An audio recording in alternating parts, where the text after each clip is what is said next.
இது மிகப்பெரிய ஸ்கேண்டல், இந்த பிளட் ஸ்கேண்டல். இதற்காக நான் பகிரங்கமாக மன்னிப்பு கேட்டுக்கொள்கிறேன் அப்படின்னு யூகேவுடைய பிரதமரான ரிஷி சுனக் பப்ளிக்காக அப்பாலஜைஸ் பண்ணியிருக்காரு.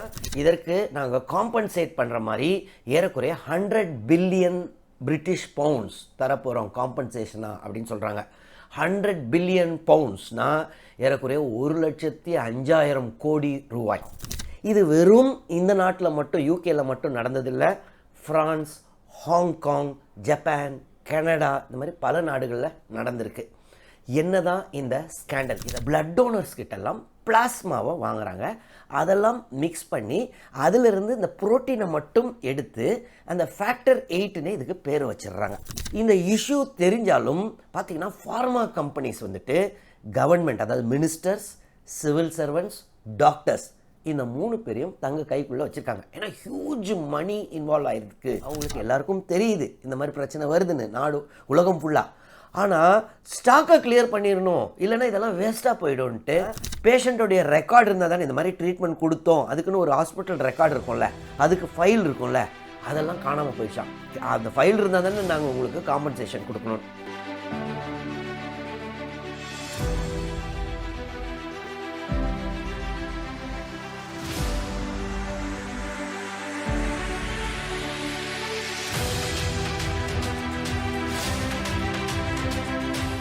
வணக்கம், இஸ்ரேல் ஜெபசிங்.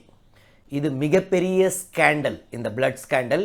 இதற்காக நான் பகிரங்கமாக மன்னிப்பு கேட்டுக்கொள்கிறேன் அப்படின்னு யூகேவுடைய பிரதமரான ரிஷி சுனக் பப்ளிக்காக அப்பாலஜைஸ் பண்ணியிருக்காரு. ஆப்போசிஷன் லீடர் யூகேல யாருன்னா கீத் ஸ்டார்மர், அவர் வந்து லேபர் பார்ட்டி, அவரும் வந்துட்டு மன்னிப்பு கேட்டிருக்கிறார். என்ன சொல்லியிருக்காங்கன்னா, இதற்கு நாங்கள் காம்பன்சேட் பண்ணுற மாதிரி ஏறக்குறைய 100 பில்லியன் பிரிட்டிஷ் பவுண்ட்ஸ் தரப்போகிறோம் காம்பன்சேஷனா அப்படின்னு சொல்கிறாங்க. 100 பில்லியன் பவுண்ட்ஸ்னா ஏறக்குறைய 1,05,000 கோடி ரூபாய். என்னதான் நடந்தது? இதனால் ஏறக்குறைய 3000 பேர் இதுவரை இறந்துள்ளார்களாம் ஹெப்பாட்டிட்டிஸ் சி மற்றும் HIV எய்ட்ஸ்னால. அது இல்லாமல் 30,000க்கு மேற்பட்டோர் பாதிக்கப்பட்டிருக்கிறார்களாம். இந்த 3000 பேர் இறந்தாங்கன்றது இப்போத்துக்கு நம்பர். இன்னும் நிறைய பேர் இறக்கப் போகிறார்களாம். இது வெறும் இந்த நாட்டில் மட்டும், யூகேல மட்டும் நடந்ததில்லை. ஃப்ரான்ஸ், ஹாங்காங், ஜப்பான், கனடா, இந்த மாதிரி பல நாடுகளில் நடந்திருக்கு. என்னதான் இந்த ஸ்கேண்டல்? இதை பிளட் ஸ்கேண்டல் அப்படின்னு சொல்கிறாங்க. இது என்ன ஸ்கேண்டல்? இதை பற்றிலாம் இந்த வீடியோவில் பார்ப்போம். 1970களில் பார்த்தீங்கன்னா சாதாரணமாக இப்போது ஒரு ஹீமோஃபிலியா அப்படின்னு ஒரு நோய் இருக்கும். ஹீமோஃபிலியானா சாதாரணமாக உங்களுக்கோ எனக்கோ நம்மளுக்கெல்லாம் வந்துட்டு ரத்தத்தில், லிவரில் வந்துட்டு ஒரு புரோட்டீன் சுரக்கும். இதை வந்துட்டு ஃபேக்டர் 8 அப்படின்னு சொல்லுவாங்க. ஸோ இந்த புரோட்டீன் பார்த்திங்கன்னா பிளட்டோடைய பிளாஸ்மாவில் போய் அது கூடயே ட்ராவல் பண்ணிக்கிட்டு இருக்கோம் நம்ம உடம்பு ஃபுல்லாக. அதுக்கு வேறு ஒரு வேலையும் கிடையாது, அது சும்மா தான் இருக்கும். அதோடைய பர்பஸ் எதுவுமே இல்லை. ஆனால் ஒரு வேளை நமக்கு அடிபட்டுருச்சுன்னு வைங்களேன், உடனடியாக அந்த புரோட்டீன் ஆக்டிவேட் ஆகிடும், இந்த ஃபேக்டர் 8. அது போயிட்டு உடனடியாக அந்த ரத்தத்தை உறைய வைக்கும். இல்லைன்னா ரத்தம் ஒரு சின்ன கீரல் விழுந்துச்சுன்னா ரத்தம் நிற்காமல் ஊற்றிக்கிட்டே இருக்கும், பிளட் லாஸ் ஹெவி ஆகிடும். அதற்கு பதில் நமக்கு சாதாரணமாக அடிபட்டுச்சுன்னா என்ன ஆகுது? உடனடியாக கொஞ்ச நேரத்தில் அந்த பிளட் கிளாட் ஆகிடுது, அதாவது உறைஞ்சிருது. ஸோ இதற்கு காரணம் என்னென்னா இந்த ஃபேக்டர் 8. இதை வந்துட்டு ஒரு சிலருக்கு வந்துட்டு ஒரு நோய் இருக்கும், அதை தான் ஹீமோஃபிலியா அப்படின்னு சொல்லுவாங்க. ஹீமோஃபிலியாவே AB அப்படின்னு 2 விதமான ஹீமோஃபிலியா இருக்குது. ஏ வந்துட்டு அவங்களுக்கு சுத்தமாக இந்த புரோட்டீனே இருக்காது. இன்னொன்று ஹீமோஃபிலியா B, அவங்களுக்கு வந்துட்டு கொஞ்சம் புரோட்டீன் இருக்கும். ஸோ ரத்தம் லாஸ் இருந்துக்கிட்டே இருக்கும், கொஞ்சம் கொஞ்சமாக உறையும். இந்த ஹீமோஃபிலியா பியை தான் ராயல் டிசீஸ் அப்படின்னு சொல்லுவாங்க. அது என்ன ராயல் டிசீஸு? குயின் விக்டோரியா அப்படின்னு இங்கிலாந்து ஆண்டு கொண்டிருந்தார்களே, அவர்களுக்கு வந்துட்டு இந்த டிசீஸ் இருந்திருக்கு. அவர்களுக்கு திருமணமாகி அதற்கப்புறம் அவங்களுக்கு 5 பெண்கள் பிறந்தார்கள். அதில் 2 பொண்ணுங்களை வந்துட்டு அந்த காலத்து Royal families, France, Italy, Russia, இந்த மாதிரிலாம் கட்டி கொடுத்தாங்க. அப்படியே கொஞ்சம் கொஞ்சமாக பரவி இருக்கு. அதாவது இவங்களுக்கு இருந்த அந்த ஹீமோஃபிலியா B, அதாவது ரத்தம் உறையாது, அடிபட்டா அது அப்படியே பரவ ஆரம்பிச்சிருச்சு. அதனால் நிறைய ராயல் ஃபேமிலிஸில் இந்த டிசீஸ் இருந்தனால ஹீமோஃபிலியாவை வந்துட்டு ராயல் டிசீஸ் அப்படின்னு சொல்லுவாங்க. சரி, இப்போ என்ன நடந்திருக்குன்னா 1970களில் அது வரைக்கும் யாருக்காவது ஒருத்தருக்கு இந்த மாதிரி ஹீமோஃபிலியா ஏஓ பிஓ இல்லைன்னா பிரசவத்துக்கு அப்போ பிளட் லாஸ் நிறையா இருக்கும், இல்லை ஆக்சிடெண்ட் ஆனதுக்கப்புறம் நிறைய பிளட் லாஸ் இருந்துச்சுன்னா அப்போல்லாம் அவங்க யூஸ் பண்ணுற இது பார்த்திங்கன்னா க்ரையோ ப்ரெசிபிட்டே அப்படின்னு. க்ரையோ ப்ரெசிபிட்டேன்றது என்னென்னா, நம்ம அந்த ரத்த தானம் பண்ணும்போது அதில் இருக்க பிளாஸ்மாவை எடுத்து, அந்த பிளாஸ்மாவில் தானே இந்த புரோட்டீன் இருக்குது, அந்த புரோட்டீன் தானே ஃபேக்டர் 8. ஸோ அதை வந்துட்டு உறைய வைத்திருவார்கள் இந்த மெத்தடில். ஸோ உறைய வச்சுட்டு, அதாவது -8 டிகிரி செல்சியஸ் -20 டிகிரி செல்சியஸ் அதை ஃப்ரீஸ் பண்ணிவிட்டு அதற்கப்புறம் அதை யாராவது பேஷண்ட்ஸுக்கு இது பண்ணும்போது அட்மினிஸ்டர் பண்ணுவாங்க. இதான கொஞ்சம் ஸ்லோ ப்ராசஸாக. 1970s திடீர்னு ஃபார்மா கம்பெனிஸ்லாம் புதுசாக ஒரு மெடிசனை கண்டுபிடிக்கிறாங்க. அந்த மெடிசனுக்கு பேரும் ஃபேக்டர் 8. இந்த ஃபேக்டர் 8ல் இந்த பழைய மெத்தட் கிடையாது. புதுசாக இவங்க என்ன பண்ணுறாங்கன்னா, பிளட் டோனர்ஸ் கிட்டெல்லாம் பிளாஸ்மாவை வாங்குறாங்க. அதெல்லாம் மிக்ஸ் பண்ணி அதிலிருந்து இந்த புரோட்டீனை மட்டும் எடுத்து அந்த ஃபேக்டர் 8ன்னு இதுக்கு பேர் வச்சிடுறாங்க. ஸோ இது வந்துட்டு யூகேவை பொறுத்தவரை பிளட்டு டோனர்ஸ் வந்து ரொம்ப கம்மியாக. ஸோ அவங்களுக்கு வந்துட்டு டெஃபிஷியன்சி இருந்திருக்கு. ஸோ அவங்க வெளிநாட்டிலேருந்து இம்போர்ட் பண்ண வேண்டிய சூழல் இருந்திருக்கு. ஸோ அவங்க பெரும்பாலும் யூஎஸ், ஏன்னா மோஸ்ட்லி இந்த ஃபார்மா கம்பெனிஸ்லாம் பார்த்திங்கன்னா யூஎஸ் பேஸ்டு. ஸோ யூஎஸ்லேருந்து நிறையவே இம்போர்ட் பண்ணியிருக்காங்க, ஏன்னா இவங்களுக்கு டோனர்ஸ் இல்லை. சரி, இப்போ இதில் என்ன தான் பிரச்சனை நடந்திருக்கு? என்ன பிரச்சனைன்னா, இந்த ஃபேக்டர் 8 அப்படின்னு புதுசாக ஒரு மெடிசன் கண்டுபிடிச்சிருக்காங்கல்ல, அந்த மெடிசனை வந்துட்டு பிளட்டை டொனேட் பண்ணணும்ல யூஎஸ், அதை எங்கேருந்து வாங்கியிருக்காங்கன்னா நிறைய யூஎஸில் இருந்த ஜெயிலில் இருந்த கைதிகள்கிட்ட இருந்து வாங்கியிருக்காங்க. நிறைய பேருக்கு நிறைய பணம் கொடுத்து, அதுக்கப்புறம் ஃபோர்ஸ்ஃபுல்லாக ஜெயிலரை வச்சு அவருக்கு லஞ்சம் கொடுத்து, ஸோ எப்படியோ ஃபோர்ஸ் பண்ணியோ இல்லைனா பணம் கொடுத்தோ நிறைய பேர்கிட்ட பிளட்டை வாங்கியிருக்காங்க. அங்கே தான் பிரச்சனை ஆரம்பிச்சிருக்கு. அவங்க நிறைய பேருக்கு வந்துட்டு ஹெப்பாட்டிட்டிஸ் சி இருந்திருக்கு, ஹெச்ஐவி இருந்திருக்கு. ஸோ இந்த ஹெச்ஐவி எய்ட்ஸ் வந்துட்டு அந்த டைமில் பார்த்திங்கன்னா யாருக்கும் தெரியல. இது 1981 தான் முதல்ல ஹெச்ஐவி அப்படின்னு ஒன்று உலகத்துக்கு தெரிய வருது. அதற்கப்புறம் 1983 எய்ட்ஸ், அதாவது இம்யூனிட்டி குறைய பின்னாடி எய்ட்ஸுன்ற இன்னொரு இது இருக்குது அப்படின்றது உலகத்துக்கு தெரிய வருது. ஆனால் 1970களில் இந்த பிரிசனர்ஸ் நிறைய பேருக்கு இந்த நோய் இருந்திருக்கு. அவங்கக்கிட்டேருந்து வாங்குறது என்னென்னா, இந்த பிளாஸ்மாவை சாதாரணமாக நம்ம பிளட்டு டொனேஷன், நம்மலாம் போய் பிளட் டொனேட் பண்ணுவோம்ல, அப்போ நம்ம மொத்த பிளட்டையும் டொனேட் பண்ணிடுறோம். பிளட்டில் வந்துட்டு 4 இது இருக்குங்க. ஒன்று இந்த பிளாஸ்மா, அந்த பிளாஸ்மாவில் தான் ப்ரோட்டீன்ஸ், நியூட்ரியன்ட் இதெல்லாம் கேரி பண்ணும். அந்த ப்ரோட்டீனில் ஒரு ப்ரோட்டீன் தான் இந்த லிவரில் சுரக்கிற நம்மளுடைய ஃபேக்டர் 8. அதுக்கு அடுத்தது ரெட் பிளட் கார்பசல் சொல்லுவோம், ஆர்பிசி, டபிள்யூபிசி, பிளேட்லெட். இதுதான் 4 மெயின் கான்ஸ்டிட்யூவன்ட். சாதாரணமாக நம்ம பிளட் டொனேஷன் அப்போ மொத்த பிளட்டையும் கொடுத்துட்றோம். பிளாஸ்மா டொனேஷன் ஒன்று இருக்குது. அதில் என்னென்னா, வெறும் அந்த பிளாஸ்மாக்குன்னு ஒரு மெஷின் வச்சுருப்பாங்களாம், சென்ட்ரிஃபியூகல் மெஷினாக. ஸோ நம்மக்கிட்டேருந்து நம்ம மெஷினை பிளாஸ்மாவை டொனேட் பண்ணுறோன்னா நம்மக்கிட்டேருந்து ரத்தம் அங்கே போகும். அதுக்கப்புறம் பிளாஸ்மாவை மட்டும் அந்த சென்ட்ரிஃபியூகல் இது வந்து பிரித்து எடுத்துக்கும். மிச்சம் இருக்கிற ஆர்பிசி, டபிள்யூபிசி, பிளேட்லெட்ஸ் அதை திருப்பி டோனருக்கே கொடுத்துருவாங்க. இதனால் என்ன நன்மைன்னா, தேவையானது அந்த புரோட்டீன் தானே, ஸோ அதை மட்டும் எடுத்துக்கிட்டால் மிச்சத்தை போயிடுச்சுன்னா திருப்பி பிளட் டொனேஷன் கொடுக்கலாம். சாதாரணமாக ஒருத்தர் பிளட் டொனேஷன் கொடுத்தா ஒரு 8 வாரம் வெயிட் பண்ணணும், ஏறக்குறைய 56 நாள். ஆனால் இந்த மாதிரி பிளாஸ்மாவை டொனேட் பண்ணிங்கன்னு வைங்களேன், 28 நாளுக்கு அப்புறம் திருப்பி கொடுத்துடலாம். ஏன்னா பிளாஸ்மா அடிக்கடி ஜென்ரேட் ஆகுமா, ஆர்பிசி டபிள்யூபிசியில் கொஞ்சம் டைம் எடுக்கும்.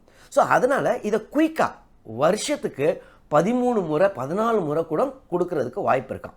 ஸோ இந்த மாதிரி யூஎஸ் பிரிசனர்ஸ் கிட்ட இருந்தெல்லாம் உறிஞ்சி எடுத்து, ஆனால் உறிஞ்சி எடுத்தது நிறைய பேருக்கு நோய் இருந்ததெல்லாம் இந்த புது விதமான இந்த ஃபேக்டர் 8 மெடிசன் மூலமாக இங்கிலாந்துக்கு இம்போர்ட் ஆகிருக்கு.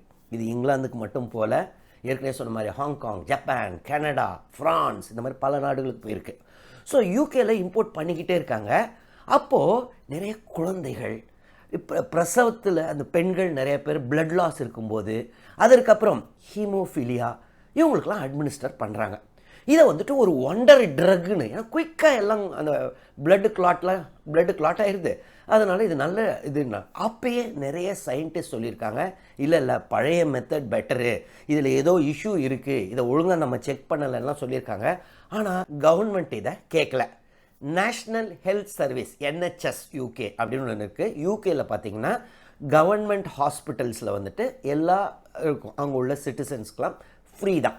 ஸோ அவங்கெல்லாம் இந்த ஹாஸ்பிட்டலுக்கு ஏதாவது இஷ்யூ போகும்போது இந்த மாதிரி ஏதாவது haemophilia, pregnancy related blood loss, அப்போல்லாம் அவங்க இந்த புது மெடிசனை அட்மினிஸ்டர் பண்ண ஆரம்பிச்சிருக்காங்க. இந்த இஷ்யூ தெரிஞ்சாலும் பார்த்திங்கன்னா ஃபார்மா கம்பெனிஸ் வந்துட்டு கவர்மெண்ட், அதாவது மினிஸ்டர்ஸ், சிவில் சர்வன்ட்ஸ், டாக்டர்ஸ், இந்த 3 பேரையும் தங்க கைக்குள்ளே வச்சுருக்காங்க. ஏன்னா ஹியூஜ் மணி இன்வால்வ் ஆகிருக்கு அப்படின்னு சொல்கிறாங்க. ஸோ பேஷண்ட்ஸ் பார்த்திங்கன்னா கொஞ்சம் கொஞ்சமாக ஒரு சிலருக்கு ரியாக்ஷன் வர ஆரம்பிச்சிருச்சு. நிறைய பேருக்கு அந்த இப்போ இன்னும் எய்ட்ஸுன்ற நோய் கண்டுபிடிக்கல, ஆனால் இம்யூனிட்டி குறைய ஆரம்பிச்சிருக்கு. ஹெப்பாட்டிட்டிஸ் C, லிவர் டிசீஸ் வர ஆரம்பிச்சிருக்கு. ஒரு சில இடத்துலலாம் பார்த்திங்கன்னா குழந்தைகளுக்கு, ஸ்கூல் படிக்கிற குழந்தைகள், ஒரு ஸ்கூல்லலாம் 200 பேர் படித்தாங்களாம், இப்போ 30 பேர் தான் உயிரோடு இருக்காங்களாம். அத்தனை பேருக்கு இதெல்லாம் அட்மினிஸ்டர் பண்ணியிருக்காங்க. நிறைய பேர் இறந்திருக்கிறார்கள். அப்போவே நிறைய பேர் கொஸ்டின் பண்ண ஆரம்பிச்சிருக்காங்க, இல்லை இதில் ஏதோ பிரச்சனை வருதுன்னு. 1981 பார்த்தீங்கன்னா HIV அப்படின்னு புதுசாக ஒரு இம்யூனிட்டி டிசீஸ் பரவுது அப்படின்னு WHO லெவலில் சொல்ல ஆரம்பிச்சிட்டாங்க. WHO வந்துட்டு யூகேக்கு வார்னிங் வேறு கொடுத்துருக்காங்க, இந்த மாதிரி நீங்கள் செல்ஃப் சஃபிஷியன்ட் ஆகுங்க, பிளட் பேங்க்கை நீங்கள் உங்களோட டோனர்ஸ் வச்சு இது பண்ணுங்கள், இந்த மாதிரி இம்போர்ட் பண்ணாதீங்க அப்படின்னு. ஆனாலும் யூகே அரசு கேட்கலையாம். 1983 எய்ட்ஸ்ன்ற நோய் வருது அப்படின்னு இப்போ தெரிய ஆரம்பிச்சிருக்கு. அப்போது யூகேவுடைய minister, health minister, secretary of state ஹெல்த்துன்னுவாங்க, அவர் வந்துட்டு பார்லிமெண்ட்டில் சொல்லியிருக்காராம், இல்லை இதற்கும் அதற்கும் சம்மந்தமே இல்லை, அங்கே ஸ்ட்ராங் ப்ரூஃப்லாம் கிடையாது, இது ஒரு ஒண்டர் ட்ரக் அப்படின்னு சொல்லியிருக்காரு. ஸோ யூஎஸ்லேருந்து தானே இங்கே மருந்துகள்லாம் வருது. யூஎஸ்லேயே ஒரு கட்டத்தில் அதை பேன் பண்ணியிருக்காங்க, ஆனால் யூகேயில் யூஸ் பண்ணிக்கிட்டு இருந்திருக்காங்க. பின்னாளில் 1985, 86லலாம் நிறைய பேர் இறந்து கொண்டே இருக்கிறார்கள். ஏன்னா எய்ட்ஸ்னால ஒரு சிலர், ஹெப்பாட்டிட்டிஸ் Cனால ஒரு சிலர். ஸோ இந்த பேஷண்ட்ஸ்லாம் என்னென்னா அவங்க இந்த ஹீமோஃபிலியாவுக்காகவோ, இல்லைன்னா ஏதோ ஆக்சிடெண்ட் அப்போ இருக்கிற பிளட் லாஸ்க்காகவோ, இல்லைன்னா ப்ரெக்னன்சி அப்போ இருக்கிற பிளட் லாஸ், இதுக்காக போகிறவங்க திரும்பி வரும்போது, ஹாஸ்பிட்டலிருந்து திரும்பி வரும்போது ஒன்று எய்ட்ஸ் டிசீஸோடையோ இல்லைன்னா ஹெப்பாட்டிட்டிஸ் Cயோடையோ திரும்பி வந்திருக்காங்க. நிறைய இறப்புகள் நடந்து கொண்டிருந்திருக்கு. ஒரு கட்டத்தில் பார்த்திங்கன்னா யூஎஸில் என்ன பண்ணுறாங்க, இதை கண்டுபிடிச்சிடுறாங்க. யூஎஸ் அவங்களுடைய அந்த ட்ரக் ஏஜென்சி சொல்கிறாங்க, இதோட நிறுத்திடுங்க, புது விதமான ஒரு ட்ரக், இதே ஃபேக்டர் 8 தான், ஆனால் அதை ஹீட்டிங் ப்ராசஸ் ஒன்று பண்ணால் இந்த HIV, ஹெப்பாட்டிட்டிஸ் C இந்த ஸ்ட்ரெயின்ஸ்லாம் அதிலிருந்து போயிருமா. ஸோ அது வந்து பியூர் ஆயிருமா. ஸோ அந்த ஹீட்டிங் ப்ராசஸ்க்கு ஆனால் கொஞ்சம் செலவாகும். ஆனால் இவங்க என்ன சொல்லியிருக்காங்க, இந்த புது மெடிசனை தான் இனிமேல் நீங்கள் அனுப்பணும் அப்படின்னு சொல்லியிருக்காங்க. ஸோ யூஎஸில் பார்த்தீங்கன்னா புது மெடிசன்லாம் இது பண்ண ஆரம்பிச்சிட்டாங்க, பழைய இதெல்லாம் வித்ட்ரா பண்ணியிருக்காங்க. ஆனாலும் ஃபார்மா கம்பெனிஸ் என்ன பண்ணியிருக்காங்க, அவங்களுக்கு எல்லாருக்கும் தெரியுது இந்த மாதிரி பிரச்சனை வருதுன்னு, நாடு உலகம் ஃபுல்லாக. ஆனால் ஸ்டாக்கை கிளியர் பண்ணிடணும், இல்லைன்னா இதெல்லாம் வேஸ்ட்டாக போயிடும்ன்ட்டு ஹாங்காங், ஜப்பான் இந்த மாதிரி நாடுகளுக்கெல்லாம் இந்த மொத்த விஷயமும் தெரிஞ்சதுக்கு அப்புறமும் ஸ்டாக் கிளியர்னு சொல்லி அனுப்பிச்சிருக்காங்க. ஸோ இதில் வெறும் கவர்மெண்ட் மட்டும் இல்லை, இந்த ஃபார்மா கம்பெனிஸும் பெரிய இன்வால்வ்மெண்ட் இருந்திருக்கு. அதுக்கப்புறம் இந்த புது இதில் வந்துட்டு பிரச்சனை இல்லைன்னு தான் சொல்கிறாங்க. ஆனால் அது 1989, 90 இதற்கு அப்புறம் தான் யூகேயில் யூஸ் பண்ண ஆரம்பிக்கிறாங்க. இப்போ நிறைய ஆக்டிவிஸ்ட்லாம் வர ஆரம்பிச்சிட்டாங்க, தெரிய ஆரம்பிக்குது, இந்த மாதிரி எங்களுடைய சொந்தக்காரங்களை இழந்துட்டோம், இல்லை நாங்களே இதனால் பிரச்சனையில் இருக்கோம், எங்களுக்கெல்லாம் காம்பன்சேஷன் கொடுங்க அப்படின்னு 1990களிலிருந்து ஆங்காங்கே மனுக்கள் கொடுக்குறாங்க, போராட்டங்கள் நடத்துகிறாங்க. ஆனால் அது கன்சர்வேட்டிவ் பார்ட்டியாக இருக்கட்டும், யார் கவர்மெண்ட்டில் இருக்காங்களோ கன்சர்வேட்டிவ் பார்ட்டி இல்லை லேபர் பார்ட்டி, எல்லோருமே இல்லை இதெல்லாம் சும்மா விஷயம், பெஸ்ட்டு ட்ரீட்மெண்ட் அப்போ என்ன பாசிபிளோ அதை கொடுத்துட்டோம் அப்படின்னு சக்ஸஸிவ் கவர்மெண்ட்ஸ் எப்பயுமே டினை பண்ணிக்கிட்டே தான் இருந்திருக்காங்க. அதனால தான் பார்த்தீங்கன்னா இன்றைக்கி கன்சர்வேட்டிவ் பார்ட்டியை சேர்ந்த ரிஷி சுனக் அவர்கள் பிரதமராக இருக்கார். அப்போசிஷன் பார்ட்டி கீர் ஸ்டார்மர் லேபர் பார்ட்டி அவரும் மன்னிப்பு கேட்டிருக்கார். காரணம் என்னென்னா சக்ஸஸிவ் கவர்மெண்ட்ஸ் யூகேயில் அது கன்சர்வேட்டிவாக இருக்கட்டும் இல்லைன்னா லேபராக இருக்கட்டும், எல்லோருமே இதை மூடி மறைக்க தான் பார்த்துருக்காங்க. ஆனால் எல்லாருக்குமே தெரிஞ்சிருக்கு இதில் என்னென்னா நிறைய காம்பன்சேஷன் கொடுக்க வேண்டி வந்துடும், அது இல்லாமல் கவர்மெண்ட்டுக்கு பேர் கெட்டுரும் அப்படின்னு சொல்லி ஒரு 2-3 டிக்கேட் இதை வந்துட்டு அப்படியே மறைச்சே இருந்திருக்காங்க. 2000 பார்த்தீங்கன்னா என்ன நடந்துச்சாம், நிறைய இந்த பேஷண்ட்டோடைய ஃபைல்ஸ் எல்லாம் காணாமல் போயிடுச்சான். ஏன்னா பேஷண்ட்டோடைய ரெக்கார்டு இருந்தால் தானே இந்த மாதிரி ட்ரீட்மெண்ட் கொடுத்தோம், அதுக்குன்னு ஒரு ஹாஸ்பிட்டல் ரெக்கார்டு இருக்கும்ல, அதுக்கு ஃபைல் இருக்கும்ல, அதெல்லாம் காணாமல் போயிடுச்சான். அந்த ஃபைல் இருந்தால் தானே நாங்கள் உங்களுக்கு காம்பன்சேஷன் கொடுக்கணும். கடைசியில் பார்த்தீங்கன்னா இது ஆங்காங்கே நிறைய பேர் போராடிக்கிட்டு இருந்தாங்க, நிறைய என்ஜிஓஸ் இவர்களுக்காக போராடினார்கள். கடைசியில் இவர்களுக்கு எப்போ விடிவு காலம் வந்துச்சுன்னா 2017 தெரேசா மே அவர்கள் பிரதமர் ஆகிறாங்க. அவங்க என்ன பண்ணுறாங்கன்னா, சரி இதுக்கு ஒரு என்கொயரி நான் ஆர்டர் பண்ணுறேன் அப்படின்னு ஒரு என்கொயரி ஆர்டர் பண்ணுறாங்க. அந்த என்கொயரியோடைய ரிப்போர்ட் தான் இப்போ வந்திருக்கு. இந்த என்கொயரி ரிப்போர்ட்டில் தான் இவங்க சொல்லியிருக்காங்க, இது காலங்காலமாக ஏறக்குறைய 3-4 டிக்கேட் 30-40 வருஷமாக மூடி மறைச்சி இதில் யாரெல்லாம் இன்வால்வ்டு, யாரெல்லாம் மக்களை காக்க வேண்டிய சிவில் சர்வன்ட்ஸ், டாக்டர்ஸ், மினிஸ்டர்ஸ், இவங்க எல்லோருமே ஒன்று இந்த ஃபார்மா கம்பெனிஸோடைய பெனிஃபிஷியரியாக இருந்திருக்கலாம், இன்னொன்று இவர்கள்லாம் வந்துட்டு ஒருவேளை தெரியாமல் இன்வால்வ்டு ஆனவங்களுக்கு கூட எதற்காக காம்பன்சேஷன், ஹியூஜ் காம்பன்சேஷன். இப்போ நான் ஏற்கனவே சொன்ன மாதிரி 1 லட்சம் கோடி ரூபாய்க்கு மேலே கொடுக்க வேண்டியது இருக்குது. ஸோ இதையெல்லாம் மூடி மறைக்கிறதுக்காக தான் இத்தனை காலம் பார்த்தீங்கன்னா சக்ஸஸிவ் கவர்மெண்ட்ஸு யூகேல டினையல் மோட்லே இருந்திருக்காங்க. அட்லீஸ்ட் இப்போவாது ஏதோ ஒரு ஃபினான்ஷியல் காம்பன்சேஷன் கொடுக்கறது நல்ல விஷயம். அதை விட ரொம்ப நல்ல விஷயம் அந்த மன்னிப்பு கேட்டது. Conservative party, labour party 2 லீடர்ஸுமே. என்ன காரணம்னா, எத்தனையோ பேர் இறந்திருக்கிறார்கள், எத்தனை குழந்தைகள் இறந்தார்கள், எத்தனையோ பேர் எய்ட்ஸ்னால் பாதிக்கப்பட்டார்கள், இறந்து கொண்டிருக்கிறார்கள். அன்னைக்கு நடந்த அந்த பாதிப்புனால இன்னும் இறக்க போகிறது நிறைய பேர் இருக்கிறாங்களாம். ஸோ அட்லீஸ்ட் யூகேல ஏதோ ஒன்று நடந்திருக்கு பாசிட்டிவாக. ஆனால் பல கண்ட்ரீஸில் இதே பிரச்சனை ஒரு சில ஃபார்மா கம்பெனிஸ்னால, ஆனால் பல கண்ட்ரியில் இருக்குது, அங்கெல்லாம் ஒரு காம்பன்சேஷனும் இல்லை. யூகேவை பொறுத்தவரை இப்போ கவர்மெண்ட் காம்பன்சேஷன் கொடுக்குறாங்க, ஓகே நல்ல விஷயம். ஆனால் அந்த ஃபார்மா கம்பெனிஸு அந்த ரெஸ்பெக்ட் ஒரு சிவில் சர்வன்ட்ஸு, மினிஸ்டர்ஸு, டாக்டர்ஸு, ஸோ அவங்களுக்கு மேலேயும் ஏதாவது ஆக்ஷன் எடுத்தால் நல்ல விஷயம்னு எனக்கு தோணுது. உங்களுக்கு என்ன தோணுது? யாரை ரெஸ்பான்சிபிள் ஆக்கணும்னு உங்களுக்கு தோணுதோ அதை கமெண்ட்ஸில் எழுதுங்க. உங்களுக்கு ஏதாவது டவுட்ஸ் இருந்தாலும் கமெண்ட்ஸில் எழுதுங்க, நான் கிளாரிஃபை பண்ணுறேன். தொடர்ந்து இந்த சேனல் மூலமாக சந்திப்போம். நன்றி, வணக்கம்.